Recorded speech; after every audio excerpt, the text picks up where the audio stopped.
Ora, muito boa noite, sejam bem-vindos. Esta noite vamos falar aqui sobre mais um tema desta vez um pouco diferente. Vamos ter como convidada Carolina Rolim, nutricionista, e que tem um projeto chamado Nutrir Cozinha Afetiva, que nos vai falar aqui um pouco de como conseguimos fazer algumas coisas de forma saudável. Aqui a chamá-la ao direto, vamos ver se conseguimos. Olá, boa noite. Olá, Carolina, boa noite. Antes de mais, obrigado por ter aceito o convite para estar aqui à conversa comigo. Eu que agradeço o convite, Thelma. Assim, para mim é uma honra poder falar desse projeto. Portanto, Nutrir Cozinha Afetiva, por que este nome? Pois, Nutri Cozinha Afetiva. Primeiro porque a nutrição é minha paixão e a minha missão, né? Eu sou nutricionista há 15 anos. E Cozinha Afetiva porque eu comecei essa empresa o ano passado, em julho de 2020, quando eu me vi dentro de casa, há muito pouco tempo de ter chegado em Portugal, tínhamos um ano aqui em Portugal, com meu filho, sem uma rede de apoio, e eu precisei me reinventar do ponto de vista profissional. Então, eu pensei em fazer receitas que eu já fazia, porque eu tenho uma doença autoimune diagnosticada há 8 anos, e desde então eu elaboro receitas que são parecidas às receitas convencionais, mas que são sem glúten, sem lácteos, sem açúcares refinados, aditivos, conservantes, por conta da minha questão de saúde. E aí, então, acho que casou bem o Nutri Cozinha Afetiva, inclusive porque eu também recebi de algumas pessoas muito queridas, de familiares, amigos, algumas das receitas. Então, eu achei que casou esse nome com a nutrição e a comida de afeto simples e que resgate aquela comida de casa, caseira mesmo, né? A Carolina falou aí da questão de não utilizar glúten, açúcares refinados. O processo de fabrico é o mesmo que se utilizássemos os açúcares, ou há algum elemento, digamos assim, substituto dos açúcares e do glúten? Sim, o glúten é uma farinha, né, é uma estrutura, é a proteína, né, do trigo, centeio, cevada e aveia por contaminação, que dá elasticidade à massa. Então, trabalhar com bolos, queques, cupcakes, brownie sem glúten, precisamos usar muitas vezes uma mistura de farinhas para que elas consigam devolver à massa essa estrutura que é perdida, né? Então, quando eu não uso o glúten num bolo, por exemplo, se eu não faço a mistura correta, ele fica mais ressecado, por exemplo, numa farinha que é sem glúten. Então, para que eu forneça um produto que seja delicioso, saudável e que tenha uma consistência parecida àquele produto que as pessoas estão acostumadas, eu preciso muitas vezes fazer uma combinação de farinhas, né? E sempre oriento o meu cliente que quando ele recebe, o produto sempre é feito sob encomenda e é entregue o mais fresco possível. Então, eu sempre produzo a grande maioria dos produtos na véspera da entrega. Para quê? Para que esse cliente receba o mais perto possível do consumo, já que não tem conservantes nem aditivos, e sempre oriento eles, por exemplo, a aquecer o produto antes de usar. O tratamento térmico, ele devolve a um snack que é sem glúten, e deixa ele mais fofo, mais aerado. Então, assim, existem alguns segredos, né, algumas táticas, quando usa o produto sem glúten. Com relação aos açúcares, né, eu evito usar o açúcar refinado.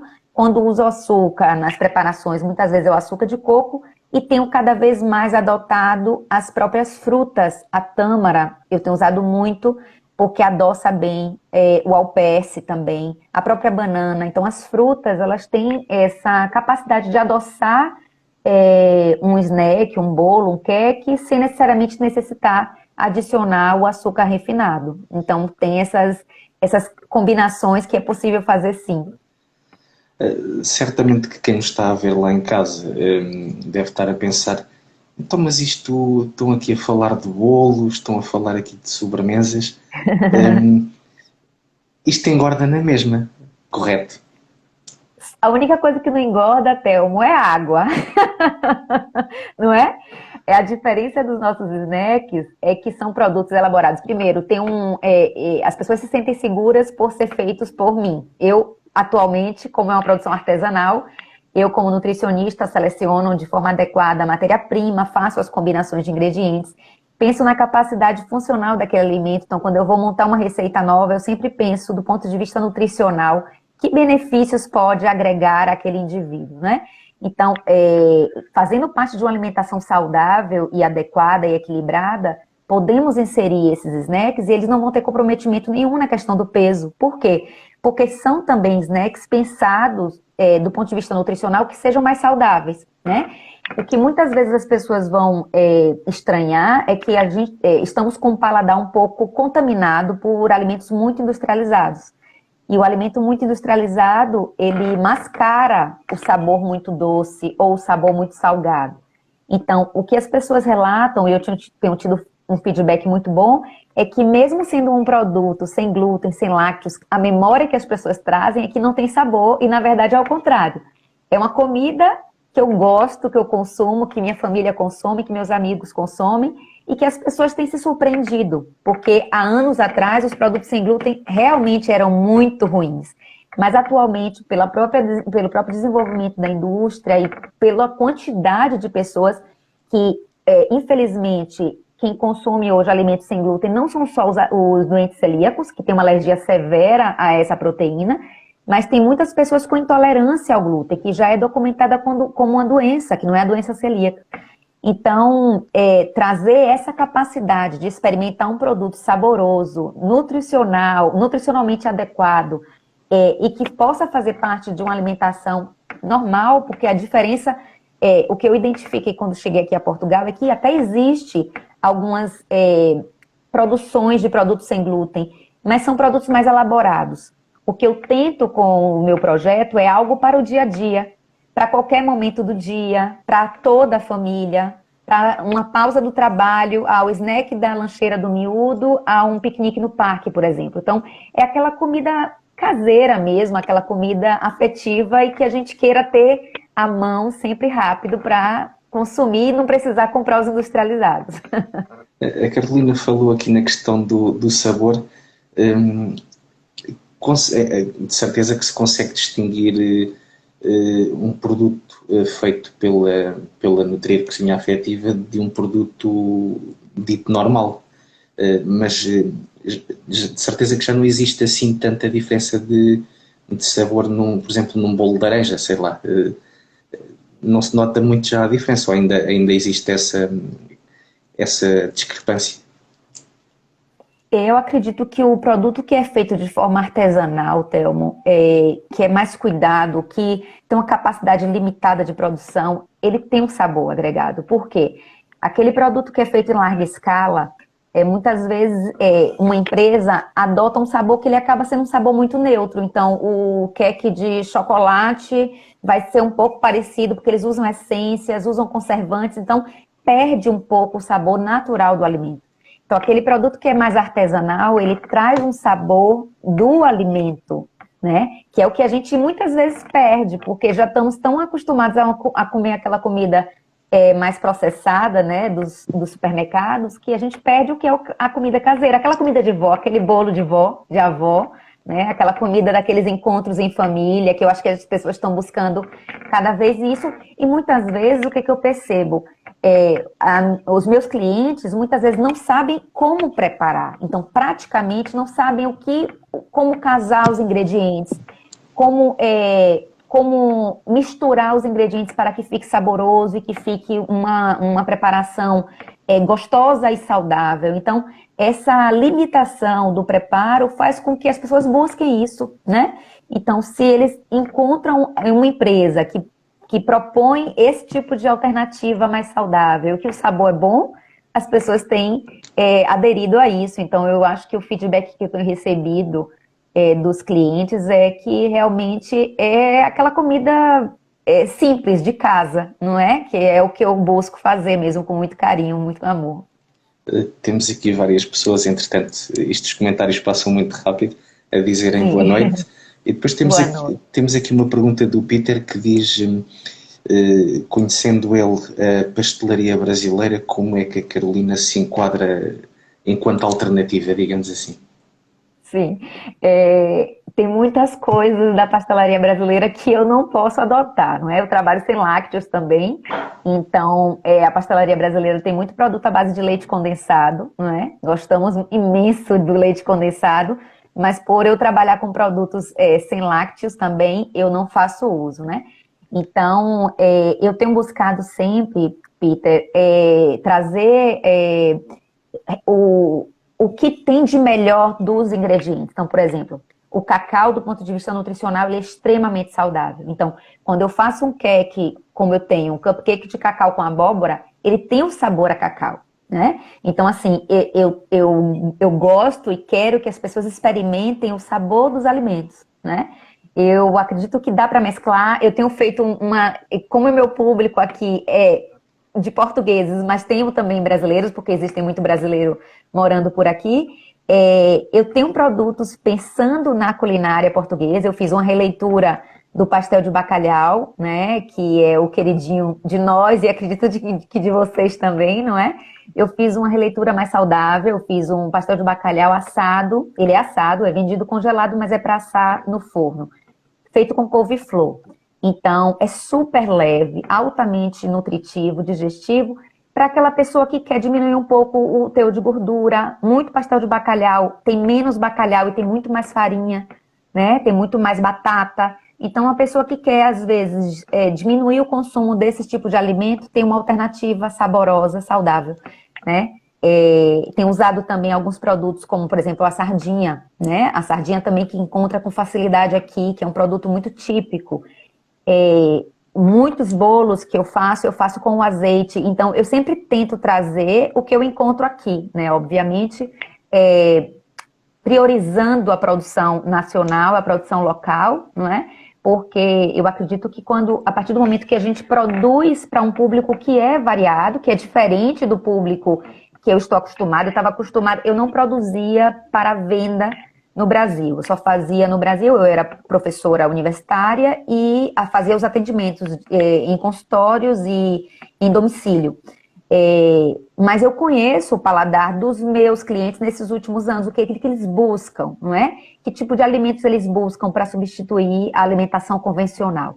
E eu acredito que é uma busca de todos nós, porque todos gostam de bolos, de queques, de brownies, e que possamos ter uma opção mais saudável, né? Então, eu sempre tenho buscado estudar muito. Eu amo, sou apaixonada pela culinária portuguesa. Eu acho que a dieta mediterrânea é muito rica, tem muitos ingredientes que podem ser ressaltados. E eu sempre tenho buscado agregar isso também na escolha dos snacks, não é? Que seja algo que agrade crianças, adultos, idosos. Eu acho que para toda a família é o que eu tenho buscado. Entretanto, o Peter faz aqui uma nova questão, até onde vai o grau de cacau? Até onde vai? O grau de cacau. O grau de cacau. O grau de cacau eu só trabalho atualmente com cacau 70%, né? Então, no brownie é com o chocolate 70%. Desculpa, o cupcake de cacau é com cacau puro, 100%, que é o cupcake de cacau com abóbora. Mas quando eu uso chocolate, o chocolate tem que ter no mínimo 70% de cacau. Então são sabores bem intensos, bem fortes. Algumas vezes, por exemplo, eu tenho uma dificuldade com os miúdos, porque eles estão muito acostumados com bolachas e rebuçados, que são muito doces.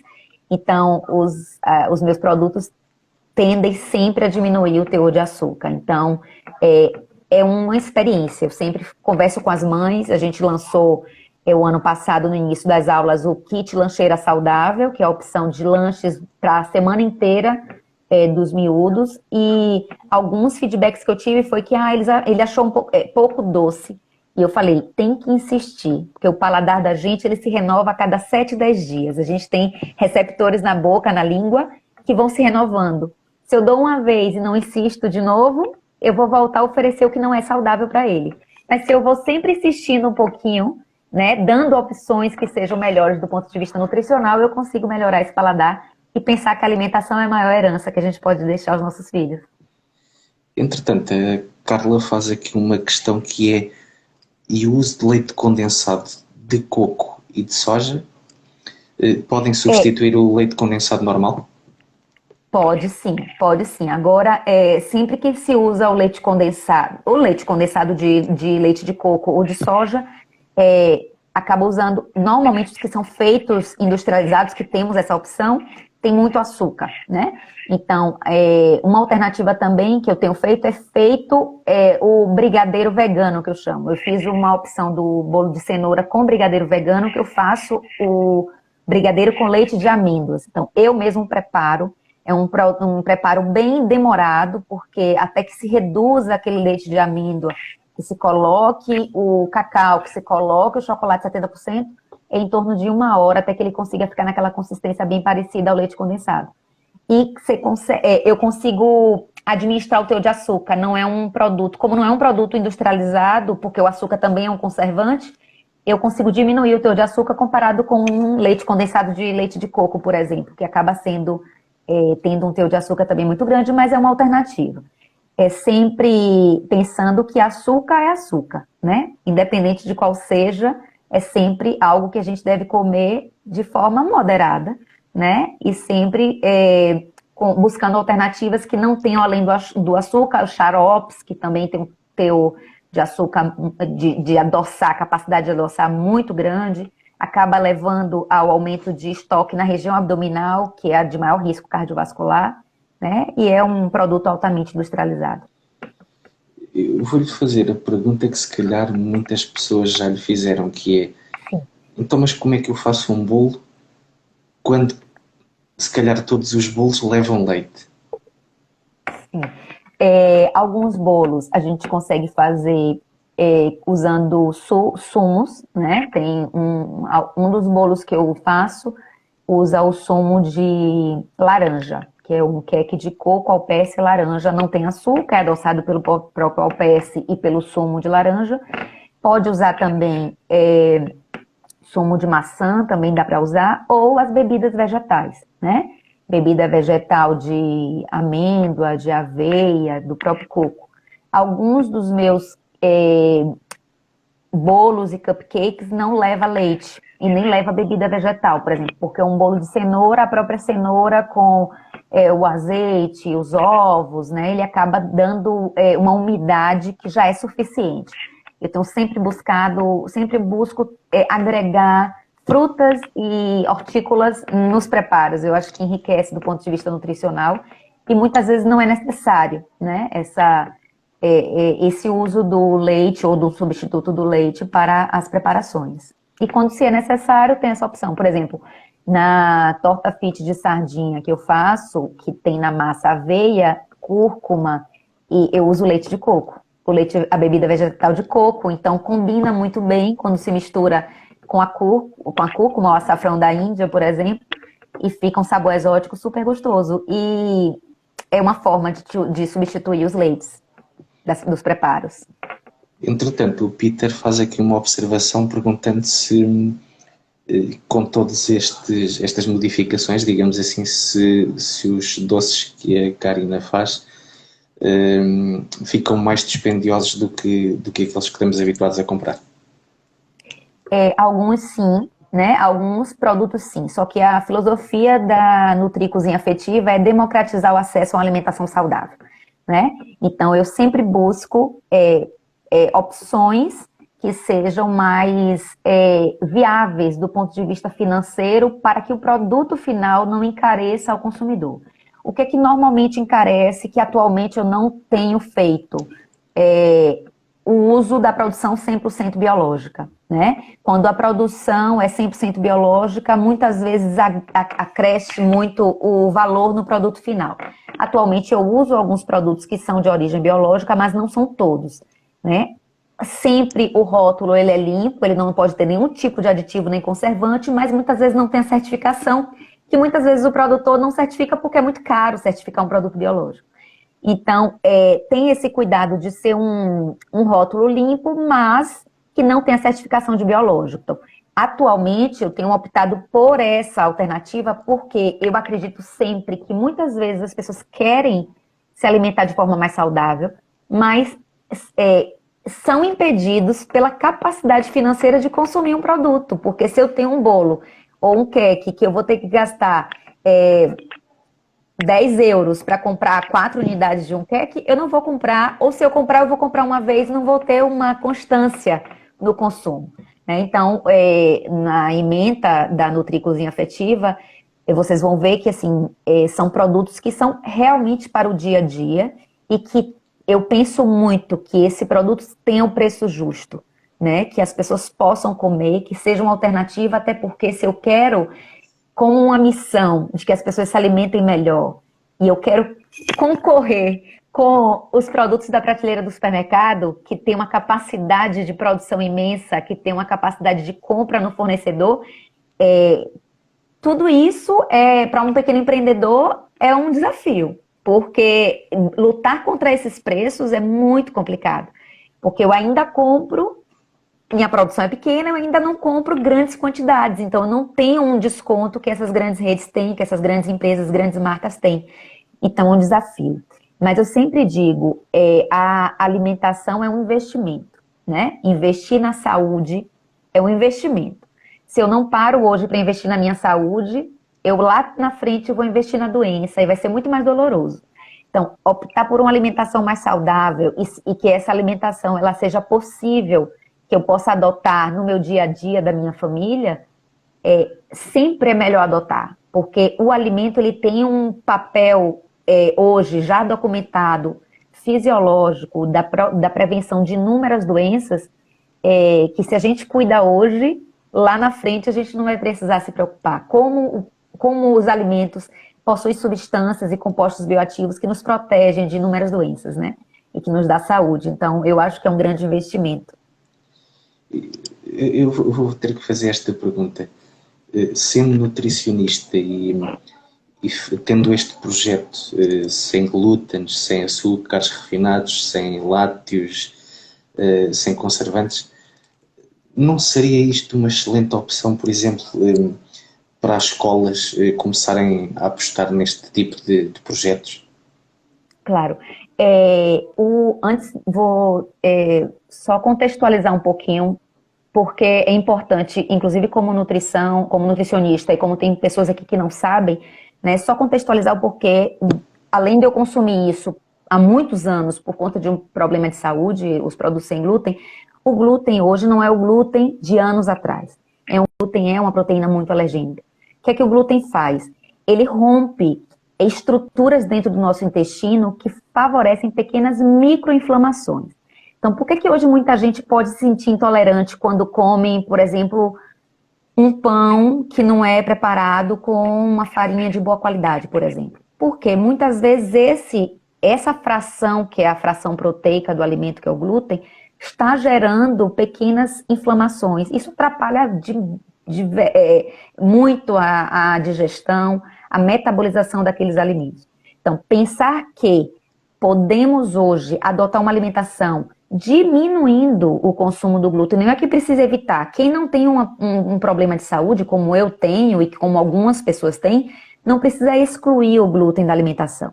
Mas a gente precisa entender que existem outros alimentos que podem substituí-lo perfeitamente. Então, quando eu reduzo a exposição, eu diminuo essas microinflamações que são geradas pelo consumo excessivo. Né? Eu tive a oportunidade de morar há alguns anos atrás, morei na Espanha durante 5 anos, e Portugal também tem esse hábito, não é? É um hábito que lá também no Brasil, em algumas regiões do Brasil, principalmente na região sudeste, ali São Paulo, Rio de Janeiro, tem muito que é o consumo de pão, né? O consumo de pão no pequeno almoço, no almoço, acompanhando o almoço, muitas vezes até à noite no jantar. Então, o consumo às vezes excessivo de um grupo só de alimentos é que geram esses problemas, essas inflamações. Existem opções de grãos e de farinhas que são ótimas, de excelente qualidade. O trigo, por exemplo, o trigo sarraceno, por exemplo, não tem glúten, né? Existem pães muito bons feitos com ele, e a digestão é outra.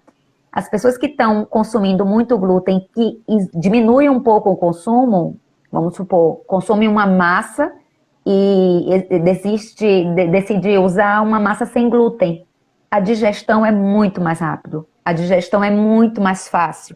Por quê? Porque não é uma proteína tão alergênica quanto o glúten. As escolas, eu sou apaixonada pela possibilidade de estar dentro das escolas com as crianças. Eu acredito que as crianças é o grande incentivador das mudanças. Quando conseguimos convencê-los, eles mudam o hábito da família inteira, né? Então, eles conseguem entender, eles conseguem perceber, obviamente que tudo explicado de uma forma que eles entendam de forma lúdica, mas a educação alimentar e nutricional ela tem que estar presente na escola há muito tempo, não é? Então, estar dentro das escolas é um projeto nosso. Nas escolas públicas é um passo mais complicado, não é? Mas temos buscado parcerias com escolas particulares, porque as escolas particulares, algumas escolas, inclusive, já têm se interessado por uma alimentação mais cuidada, uma alimentação mais saudável. Então, facilita a entrada de produtos como os que eu faço, né? Os da Nutri. Nas escolas públicas tem uma legislação que é muito mais complicada para uma produção atualmente, que é uma produção artesanal. Mas eu acredito que é um passo. Eu acredito que temos que sensibilizar essas crianças. Hoje, 30% da população portuguesa infantil tem sobrepeso e obesidade. Isso é muito sério, né? Significa que daqui a alguns anos serão os jovens e os adultos obesos. Isso tem um impacto no sistema público de saúde gigantesco, na produtividade, né, na expectativa de vida. Então, é um assunto sério, é um assunto de saúde pública e a gente precisa estar cada vez mais sensibilizado para esse tema. Entretanto, temos aqui o Peter com mais uma pergunta. Ele diz que tem vindo a comentar e a fazer estas questões porque é responsável de sobremesas, entradas e preparação de eventos.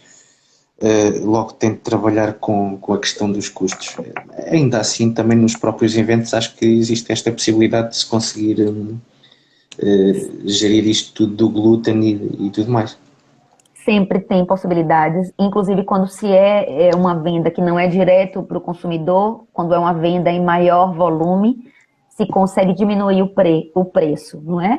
É diferente uma venda para um evento, uma empresa, de uma venda para o consumidor final, que a produção é pequena, não é? Uma venda, normalmente, quando se faz para um evento, é uma produção maior, se consegue trabalhar mais com esse custo, não é?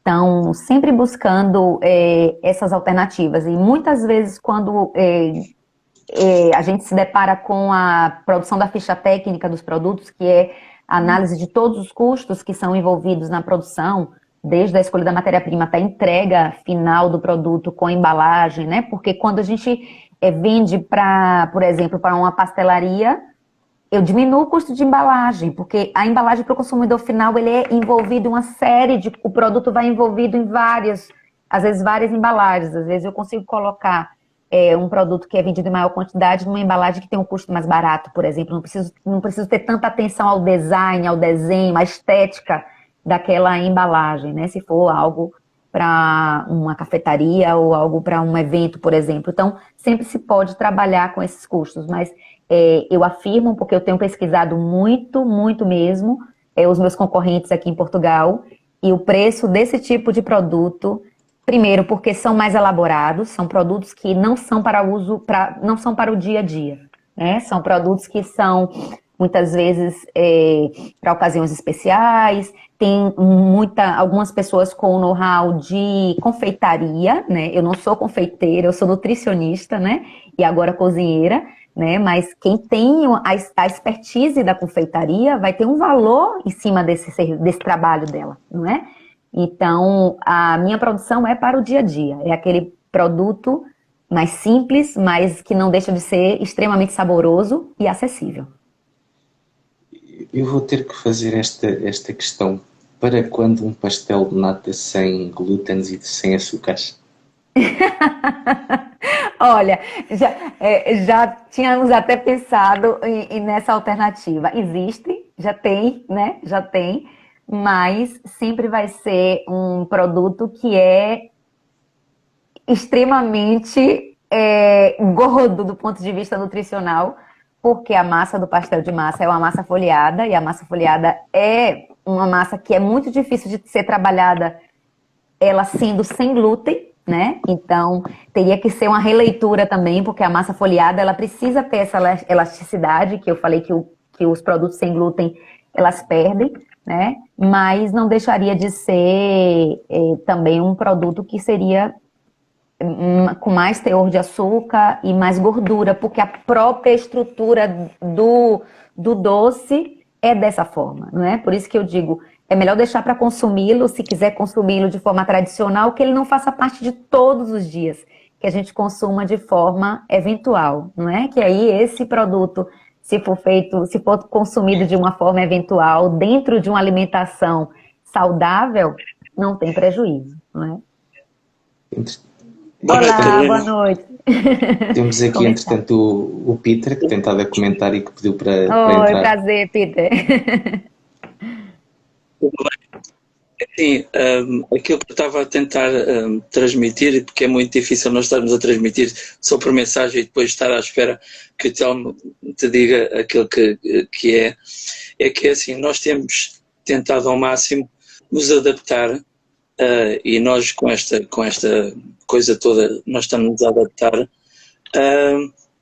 mas nós é assim, nós temos sempre, em todos os eventos, temos pessoas que são intolerantes ao glúten, pessoas que são intolerantes a ovos, a frutos secos, tudo e mais alguma coisa.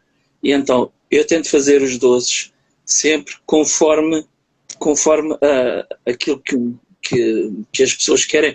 Neste caso, noivos, que eu lido mais com casamentos, já tive um caso que a noiva só comeu a parte de cima do bolo porque era a parte de cima que ela, porque o resto tinha glúten, o resto.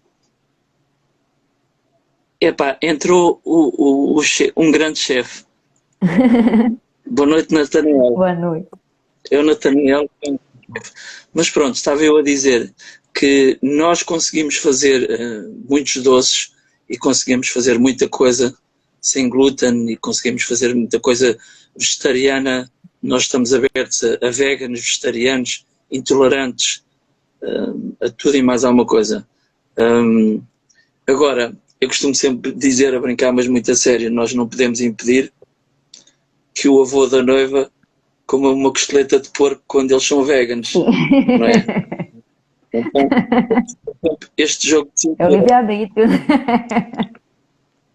Exato, exatamente. Existem mil alternativas hoje aos produtos sem glúten. Hoje temos muito mais informação.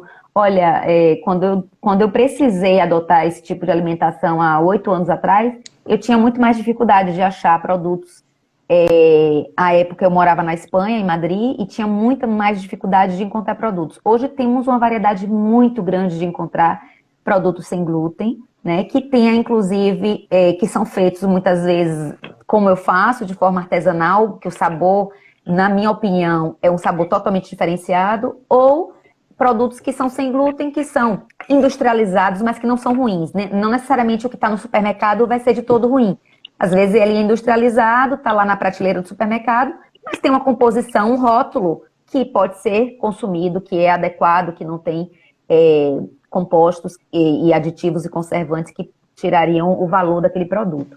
Mas hoje temos muitas opções. E tenho percebido também, Peter, o aumento, inclusive, até a Nutri, de pessoas vegetarianas e veganas, pedindo alternativas aos bolos, aos queques que não tenham ovos, não é? Porque também tem essa opção, mas até eu não sou chefe, eu gosto muito de cozinha, né? Eu me identifico, acho que é um momento ali que eu me reencontro e que eu gosto de trabalhar o alimento, mas para eu encontrar uma receita que seja saborosa, que seja do ponto de vista nutricional, muitas vezes eu tenho que fazer milhões de testes, até sair um produto que seja gostoso, porque o cliente que pede um bolo sem ovo, se eu fizer qualquer bolo sem ovo, ele não vai querer, ele vai comprar uma vez, depois não vai comprar mais.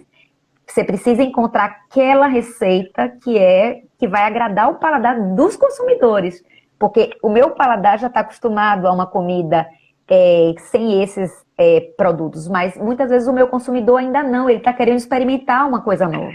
Então, agradar esse tipo de paladar que também é um desafio.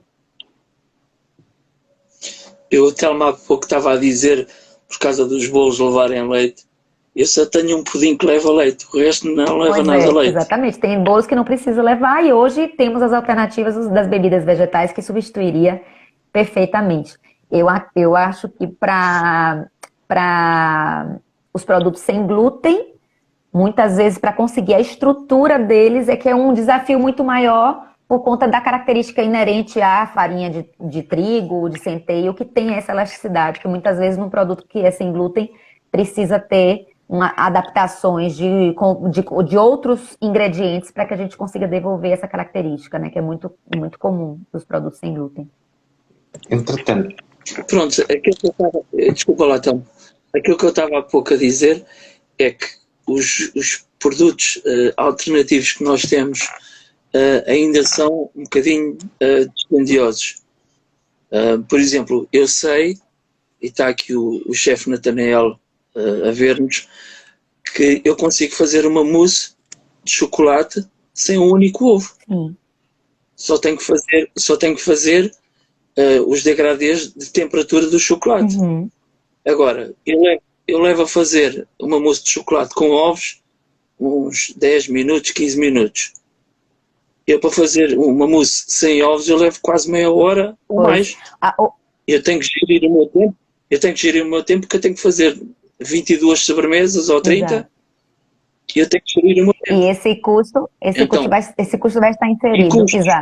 Exato. É um produto que é o que eu estava explicando também com relação ao brigadeiro vegano que eu faço com leite de amêndoas. Então, eu demoro 1 hora para que ele fique pronto. Não é a mesma coisa que abrir uma lata de leite condensado e está pronto em 30 minutos já enrolado. Então, né?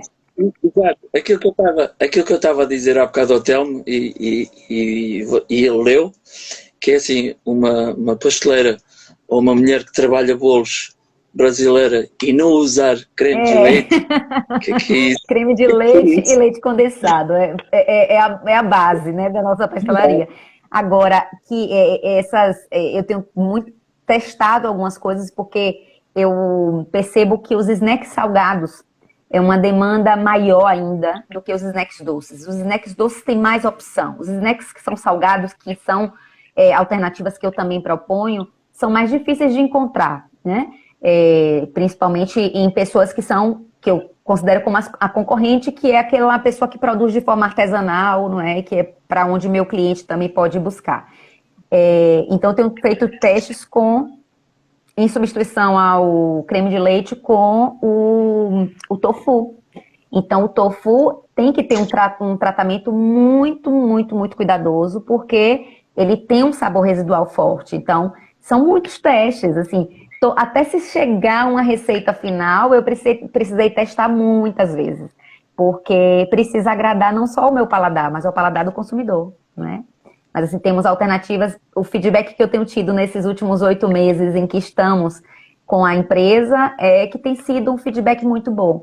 E isso muito me alegra, porque eu acho que o grande desafio hoje é atingir mais pessoas. Por isso, assim, que eu fico muito agradecida pelo convite, porque eu não tenho rede aqui em Portugal, não tenho redes de apoio, não tenho amigos, não tenho família. E quando se decide empreender, se você tem uma rede de apoio, isso ajuda a alavancar o negócio e a divulgar essa informação. Vender de forma online, através das redes sociais, é um grande desafio, porque nem todo mundo vai receber a minha informação, nem todo mundo vai receber a minha oferta dos meus produtos, da minha informação, que eu também ofereço, não só a venda dos snacks, mas informações do ponto de vista nutricional, que eu acho que agrega também valor ao meu produto, né? Então, toda essa oportunidade de poder divulgar esse projeto, é um projeto que eu acredito demais, que eu acho que as pessoas têm que buscar cada vez mais, não precisa deixar de comer, às vezes, aquilo que gosta de comer, mas é se permitir experimentar novas opções, não é? E saber que é viável, porque a grande ideia que tivemos foi como podemos produzir algo que seja saboroso, nutritivo, saudável e que também seja acessível, né? Eu acho que isso é um diferencial do nosso negócio. Entretanto, Prontos. Mas estavas a dizer, desculpa, Telmo, fala, sorry. eu ia perguntar aqui, o Ricardo Silveira, entretanto, faz aqui uma questão que é se a Carolina segue sempre as receitas tradicionais ou se costuma fazer experiências também na cozinha. Eu invento muita coisa, porque eu era terrível. Antes de fazer vendas para o consumidor, eu sempre fiz as coisas de cabeça. Não tinha uma receita que eu repetia. Sempre quando eu ia para a cozinha fazer algo, eu fazia algo diferente. Obviamente, quando se decide empreender, abrir uma empresa, vender para o consumidor final, vender para uma pessoa jurídica, né, para terceiros, precisa ter sempre o mesmo sabor. Porque se eu vendo um queque hoje e amanhã vai ter outro sabor, o cliente não fideliza, né? Então, eu precisei me disciplinar e precisei fazer as fichas técnicas, até porque também tem custos envolvidos, senão eu ia acabar perdendo dinheiro ao invés de ganhar dinheiro, não é? Porque se eu não sei quanto é que eu gasto, eu não tenho controle sobre isso. Mas eu gosto sempre de experimentar. Então, qualquer receita que chega à minha mão, que eu vou transformar em algo para nutrir, eu sempre coloco algo que vá agregar ali, né? Sempre eu digo, isso aqui pode ser que fique gostoso com tal ingrediente. Por exemplo, a gente tem um bolo de banana que não tem açúcar, que é muito, muito saboroso. Bolo de banana normalmente é bolo de banana com aveia e canela e fica delicioso. E eu falei, por que não botar uns frutos secos? E aí coloquei as nozes. Então, assim, deu um toque no bolo, né? Então, assim, eu sempre tento trazer algo que tenha um valor do ponto de vista nutricional e que tenha algo que traga um sabor diferenciado. Eu gosto muito. Eu acho que a cozinha é um espaço de criação interessantíssimo. Tenho muito ainda que aprender. Eu gosto, assim, gosto muito, mas eu sei que ainda tenho muito que aprender. Mas sempre que eu posso, eu crio e invento. Às vezes dá certo, às vezes dá muito errado, né? Mas é o momento que eu tenho ali de experimentar.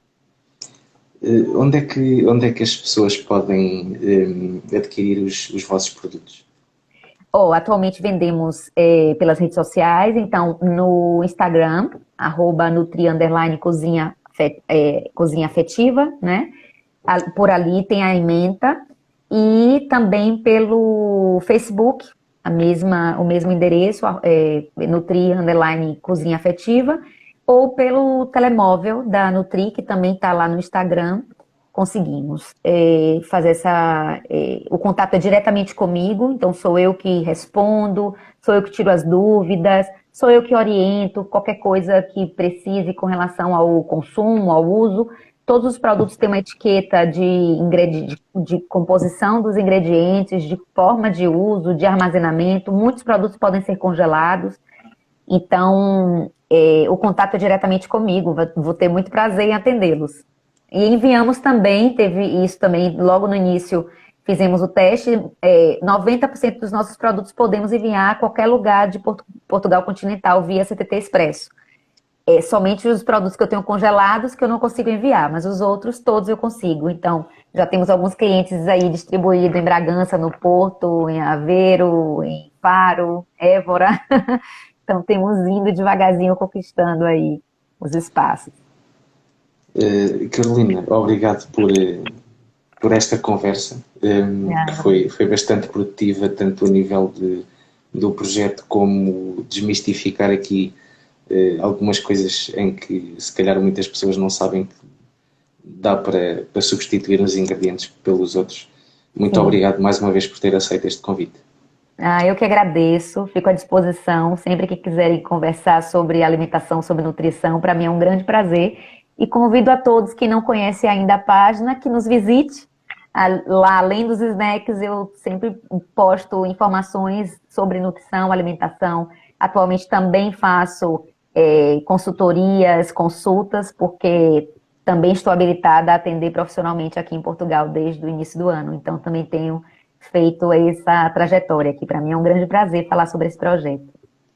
Obrigado mais uma vez e continuação de excelente projeto que é este do Nutrir. Obrigada, Telmo. Muito obrigada pelo convite. Uma boa noite a todos. Obrigado e boa noite. Boa noite.